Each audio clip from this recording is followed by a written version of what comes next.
welcome you back to Beyond the Message, where each week we get to sit down and discuss in more detail Sunday's message. And this Sunday, Todd, we heard from Heath Adamson from Convoy of Hope. But before we dive into that, why don't you just share with everyone what you do here at Battle Creek Church and a little bit about your family?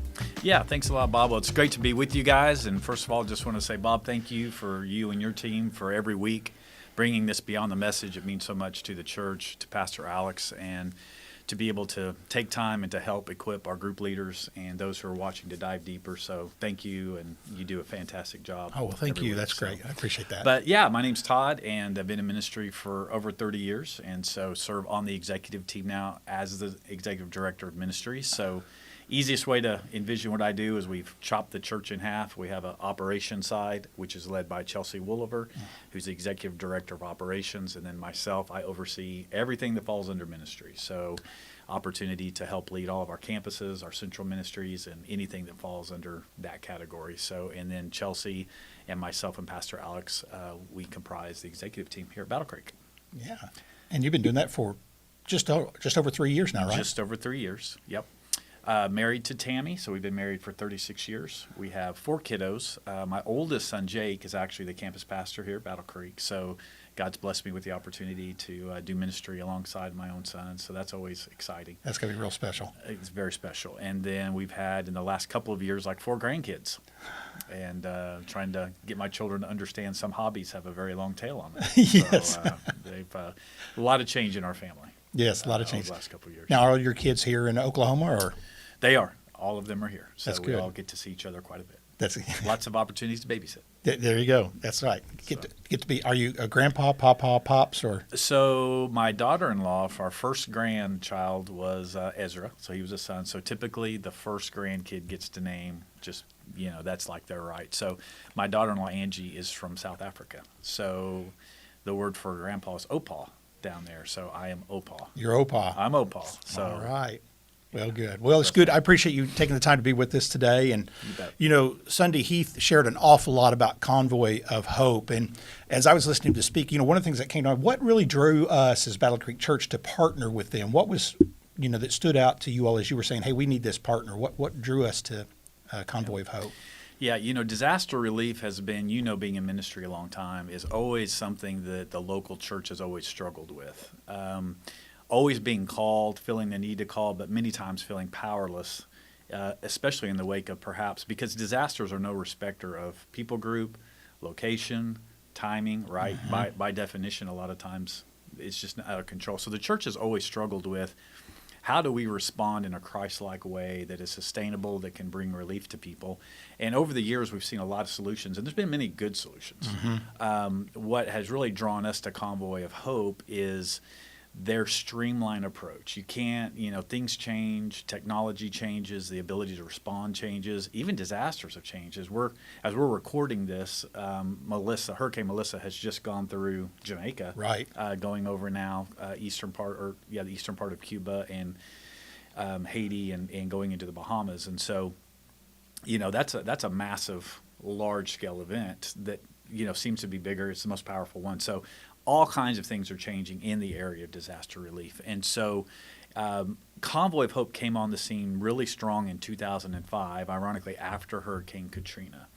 And I don't think that they knew that God was positioning them to become the forefront in disaster relief. But they, at the time, sent a record $35 million in relief. They sent over 700 semi-trucks full of stuff down to New Orleans to help with that.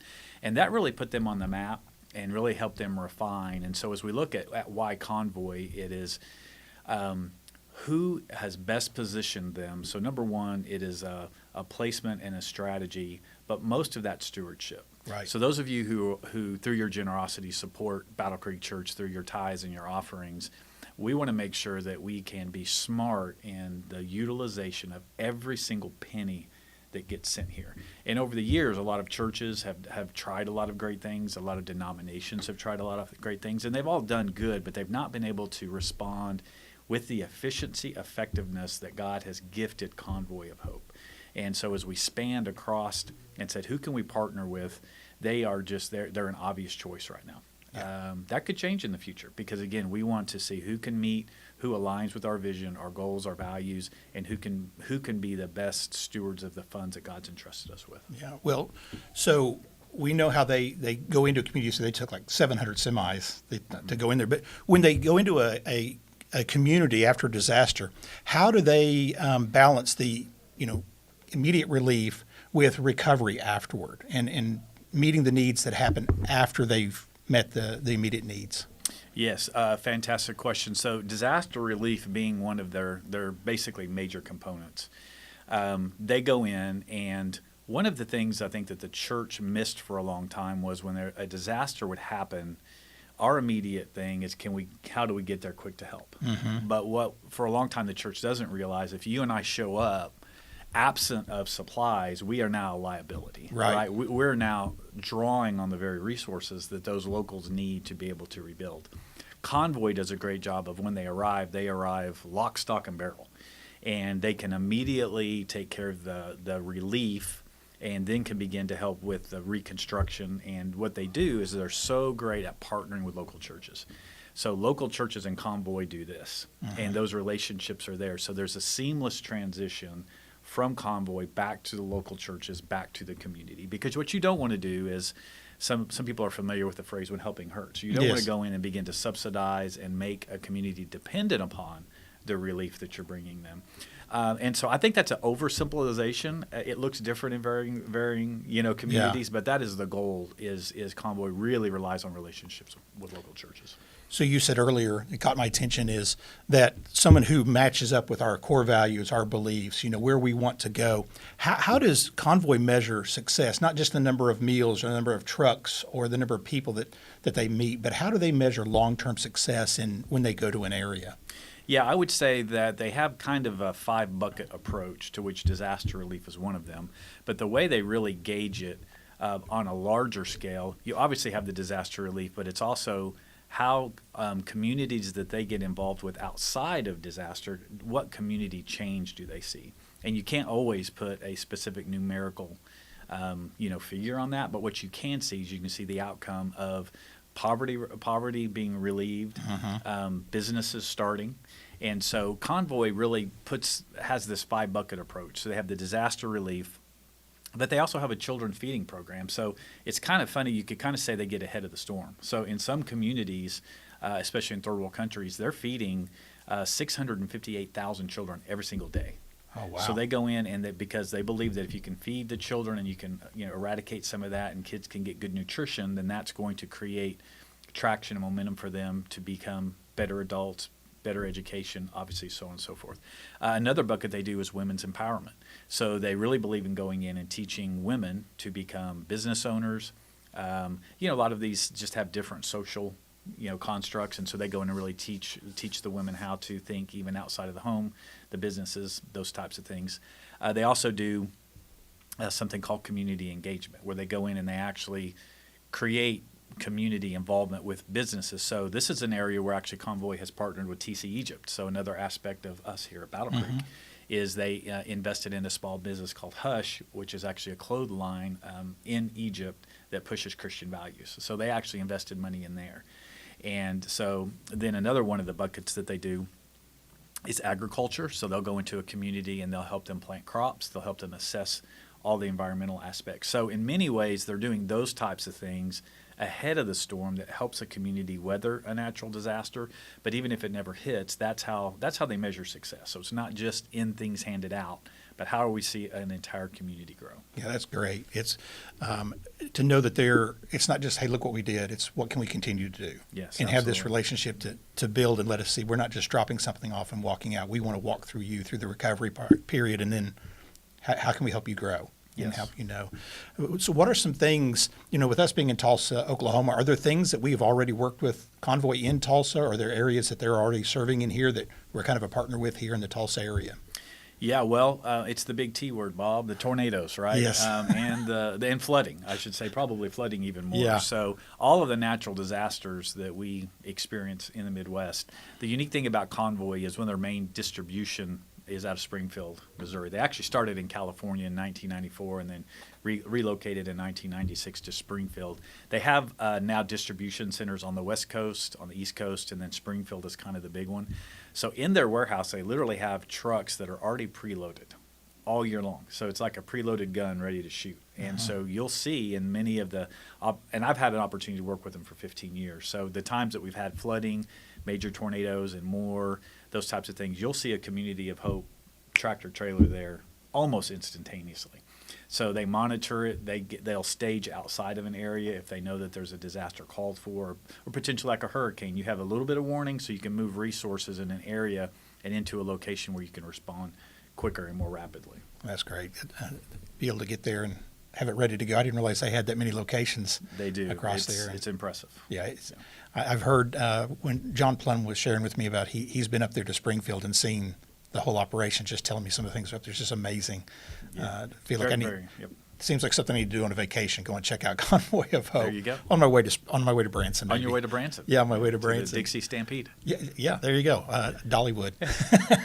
Oh wait, that's Tennessee. Isn't it? That's Tennessee. That's Tennessee. You can get there from there. Yeah, I can get there through there. The really last question is, with Convoy working with churches, I'm sure it helps, but sometimes when they go into other countries, how do they keep their faith based on Christ? Being a Christian organization, how do they work with other countries where who knows what they believe? They can believe any other religion that's out there. What are some of the things they do to balance that? Yeah, they take a Christ-like approach. Christ many times we saw would meet a physical need and then meet the spiritual need. Mm-hmm. And so there are common elements that are common to all humanity, food, water, shelter, and meeting those things very much open up people to the spiritual needs. And then again, that's where the church partnership comes in, is Convoy of Hope loves to meet those needs and share the core tenets of the gospel, but then there's a quick handoff for the church to come in and to be able to follow up. Because, again, it's not only just getting somebody to, a lot of people in distress can make a decision, but then where's the discipleship? Where's the follow-up? And so that has to be there with the local churches. So if it happens to be, and sometimes Convoy will use these disasters, sometimes when they go in and bring disaster, then there's a natural follow-up to begin some of these other 5 buckets. So they may come in and help with agriculture. They actually may be a door that opens for them to go into an area that they haven't been before. So, but partnerships with local church, Convoy will tell you, is paramount. They've got to be able to have somewhere to funnel these folks. Yeah, I think it reminds me of something for each of us as individuals. What Convoy does is sometimes we see somebody in trouble, they're in the hospital, they're sick, they're struggling meeting their bills, and we want to say, if you just accept Jesus, you'll be fine. Right. That's not always the best place to start. I remember sharing with someone one time that sometimes Jesus isn't the best answer. It's loving them like Jesus did. He saw a need first, he met their need, and then shared the spiritual side of it. And being ready to take that spiritual side, it may take 2, 3, 4, 5 years to even get to the spiritual things. You just continue walking along them and looking for doors to open up. And so I think the way they're doing that is we can do that as individuals also. Absolutely. It's a great point. Yeah. So, well, down below there are a few questions for you, whether you're doing this on the church app or you're doing it in your group, for you to walk through and think of ways that you can serve the community, that you can partner with us, with Convoy of Hope. And then below that, there are 3 steps to demonstrating real love, the agape love of God. And so I'd encourage you to work through the questions, work through those steps, go out and practice those this week. And then also be sure and be praying about what God is calling you to do with our Christmas offering on December 14th. Convoy of Hope is one of the companies that we're going to be working with, that offering will go toward meeting their needs and helping them reach people all around the world. I pray God will bless you as you study these questions and as you have your group meeting tonight.